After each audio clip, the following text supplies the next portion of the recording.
तारीख थी 27 जून और साल था 1839। लाहौर में एक शख्स के अंतिम संस्कार की तैयारियां हो रही थी। यह शख्स कोई और नहीं बल्कि सिखों के सबसे महान राजा महाराजा रणजीत सिंह थे। लाहौर के किले में उनका अंतिम संस्कार हो रहा था। उनके शव को चिता पर रखा गया। फिर कुछ देर बाद महाराजा के हरम से महारानी मता देवी उर्फ गुड्डन 3 और रानियों के साथ नंगे पैर बाहर आई। उनके चेहरे पर कोई पर्दा नहीं था। धीरे धीरे ये चारों रानियां आगे बढ़ी और सीढ़ियां चढ़ते हुए महाराजा रणजीत सिंह की चिता के पास पहुंची। उसके बाद वो उनके सिरहाने पर बैठ गई। कुछ देर बाद 7 गुलाम लड़कियां आईं और वो भी महाराजा के पैरों के पास बैठ गई। इन लड़कियों का काम महाराजा की सेवा करना होता था। फिर महाराजा की सेना द्वारा 180 तोपों की सलामी दी गई।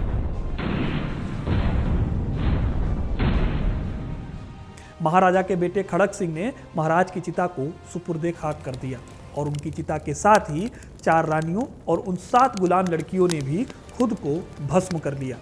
यह अंतिम संस्कार हो रहा था लाहौर में और सिख साम्राज्य के लिए यह एक टर्निंग पॉइंट था।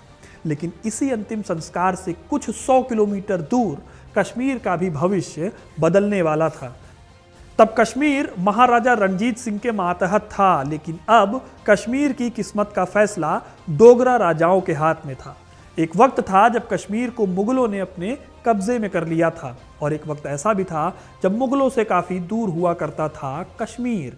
इस वीडियो में आपको पता चलेगा मुगल साम्राज्य से पहले और उसके बाद के कश्मीर के बारे में, कैसे मुगलों ने इस जगह को जीता और फिर कैसे ये महाराजा रणजीत सिंह के पास से होता हुआ अंग्रेज़ों की झोली में चला गया। ये सारी कहानी आज आपको पता चलेगी दोस्तों, तो वीडियो को एंड तक ज़रूर देखिएगा, क्योंकि अपना इतिहास नहीं जानोगे तो खुद को कैसे पहचानोगे। कश्मीर का इतिहास काफ़ी अनोखा रहा है। हर धर्म ने अपनी अपनी कहानियों में इस जगह के उदय के बारे में बताया है, फिर चाहे वो हिंदू हो, मुस्लिम हो या फिर बौद्ध हो। यहाँ राज करने वाले राजाओं की लंबी चौड़ी फहरिस्त है, जिसमें हिंदू और मुसलमान दोनों राजा शामिल हैं। 7वीं सदी में कारकोटा वंश से लेकर 9वीं सदी के लोहार वंश तक यहाँ हिंदू राजाओं का शासन था। उसके बाद इस जगह पर रूल आया मुस्लिम राजाओं का, जिसमें शाह मीर वंश ने लंबे टाइम तक रूल किया और आगे चलकर कश्मीर की किस्मत बदली तब जब यहाँ पर राज हुआ चक राजाओं का, जो 16वीं सदी के आखिरी कुछ दशकों तक कश्मीर पर राज करते रहे। हालांकि 16वीं सदी में दिल्ली में कुछ ऐसा हो रहा था जिसने कश्मीर का भाग्य आगे चलकर पूरी तरह से बदल दिया। इससे पहले तक कश्मीर भारत की मेनलैंड पॉलिटिक्स से थोड़ा बहुत दूर था, लेकिन मुगलों के आने के बाद से कश्मीर भी इम्पोर्टेंट हो गया था और कश्मीर की इम्पोर्टेंस मिलनी शुरू हुई तब जब अकबर मुगल साम्राज्य को बढ़ाने में लगा हुआ था। कश्मीर के आखिरी चक राजा थे यूसुफ शाह चक। साल 1579 में उसने कश्मीर की सत्ता को संभाला। माना जाता है कि वो बेहद सुंदर और सजीला नौजवान था। यूसुफ शाह चक के बारे में कहा जाता है कि एक बार वो कहीं घूमता हुआ जा रहा था तो रास्ते में उसने एक लड़की को देखा जो कि अपनी ही धुन में कोई दर्द भरा गीत गा रही थी। उस लड़की को देखते ही उसकी सुंदरता पर यूसुफ खान मोहित हो गया। वो उसके जादू में बंध गया। वो उस लड़की से शादी करना चाहता था। लड़की का नाम था हब्बा खातून। दोस्तों, हब्बा खातून एक गरीब किसान की बीवी थी, लेकिन यूसुफ को तो निकाह करना था उससे, इसलिए तुरंत उसने किसान से हब्बा खातून को तलाक दिलवाया और उसके बाद हब्बा बेगम कश्मीर में बेगम बनकर आई। लेकिन हब्बा बेगम के साथ ही यूसुफ शाह चक की बदकिस्मती भी आई। असल में हब्बा खान के आने के बाद यूसुफ पूरी तरह से संगीत, शायरी और आशिकी में डूब गया और नतीजा ये हुआ कि उसके बादशाह बनने के 1 साल के अंदर ही श्रीनगर में उसके खिलाफ विद्रोह हो गया। मजबूरी में यूसुफ खान को गद्दी छोड़कर भागना पड़ा। भागते भागते वो पहुंचा आगरा, अकबर के दरबार में। उसने अकबर से मदद मांगी। अकबर ने मदद के लिए हामी भर दी और फिर मुगलों की मदद से यूसुफ शाह कश्मीर की ओर बढ़ा। रास्ते में उसकी मुलाकात अपने पुराने वजीर मोहम्मद भट्ट से हुई। दोनों ने मिलकर अकबर को धोखा दिया और मुगल सेना को छोड़कर पुराने साथियों की मदद से कश्मीर पर उन्होंने दोबारा कब्जा कर लिया। अकबर को इस बात से बहुत गुस्सा आया और उसने साल 1586 में अपनी सेना को कश्मीर पर चढ़ाई करके उसने यूसुफ शाह को गिरफ्तार कर लिया। अपने सेनापति मान सिंह की सलाह पर उसने यूसुफ शाह चक को भेज दिया बिहार, जहां पर साल 1592 में उसकी मौत हो गई। यूसुफ की मौत के 1 साल बाद 1593 में उसके बेटे की भी मौत हो गई और इस तरह से कश्मीर में चक राजवंश खत्म हो गया। इसके साथ ही कश्मीर के लोकल राजा भी खत्म हो गए और आगे चलकर हमेशा ही कश्मीर पर बाहरियों ने राज किया, पहले मुगलों ने, फिर सिखों ने और उसके बाद अंग्रेजों ने। खैर, चक राजवंश खत्म हुआ तो अकबर ने कश्मीर को अपने साम्राज्य में मिला लिया। उसने अपना एक सूबेदार कश्मीर में लगाया जो कि वहां का प्रशासन चलाता था। मुगल बादशाह अकबर, जहांगीर और शाहजहां का शासन कश्मीर के लिए मिला जुला रहा। आर.के. परमू अपनी किताब history of Muslim rule in Kashmir में लिखते हैं कि मुगल बादशाह औरंगजेब इस मामले में अलग था अपने बाकी के पूर्वजों से। औरंगजेब सिर्फ एक बार कश्मीर गया, तब भी उसने कश्मीर में यह देखने की ही कोशिश की कि इस्लाम वहां पर किस तरह से फॉलो हो रहा है। उसने वहां पर 3 चीजों को नोटिस किया जो कि इस्लाम विरोधी थी। पहला ये कि कश्मीर की स्त्रियां अंतः वस्त्र नहीं पहनती थी। दूसरा, कश्मीर में की खेती होती थी और उसे बड़े पैमाने पर इस्तेमाल किया जाता था कश्मीर में। तीसरा यह कि कश्मीर में भांड रंगमंच का खूब चलन था।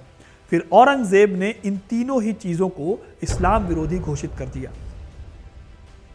औरंगजेब के काल में कश्मीर में इन पर रोक लगी, लेकिन औरंगजेब की मौत के बाद से मुगल धीरे धीरे कमजोर पड़ने लगे और धीरे धीरे ही कश्मीर भी इनके हाथ से फिसलने लगा।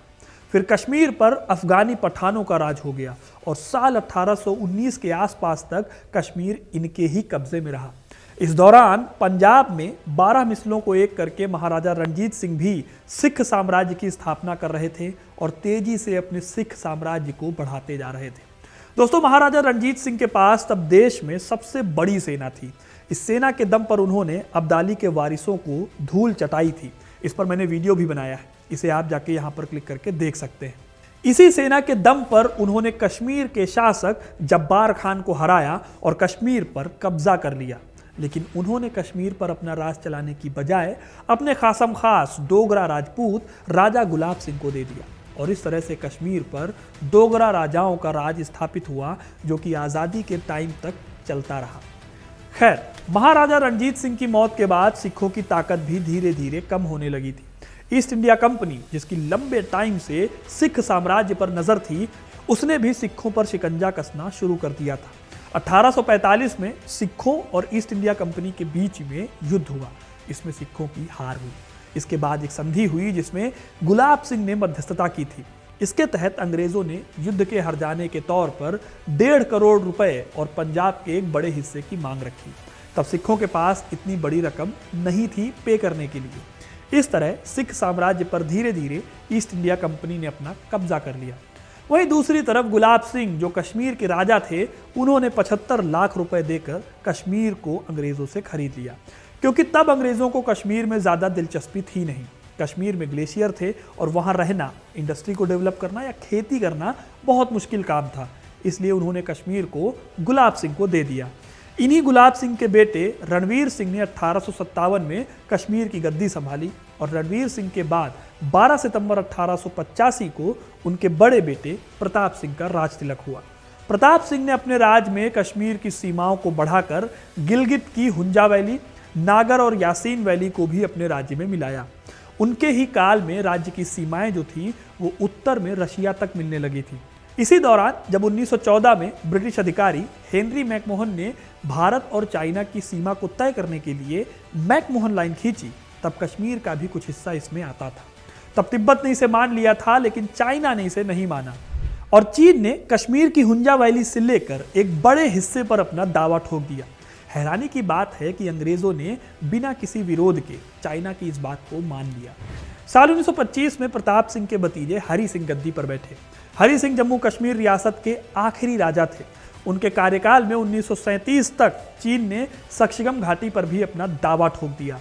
इस तरह कश्मीर रियासत का बड़ा हिस्सा देश की आज़ादी के पहले ही चाइना ने कब्जा कर लिया था। उसके बाद जब 1947 में देश आज़ाद हुआ तो हरि सिंह ने बड़ी मुश्किल हालत में भारत के साथ विलय पत्र पर दस्तखत किए। इस बीच भारत और पाकिस्तान के बीच 1948 का युद्ध भी हुआ।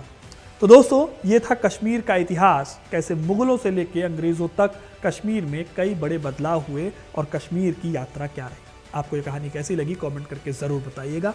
वीडियो को लाइक और शेयर करना ना भूलें और ऐसी इंटरेस्टिंग कहानियों के लिए, इतिहास से जुड़े रहने के लिए हिस्ट्री कनेक्ट को सब्सक्राइब जरूर करें। धन्यवाद।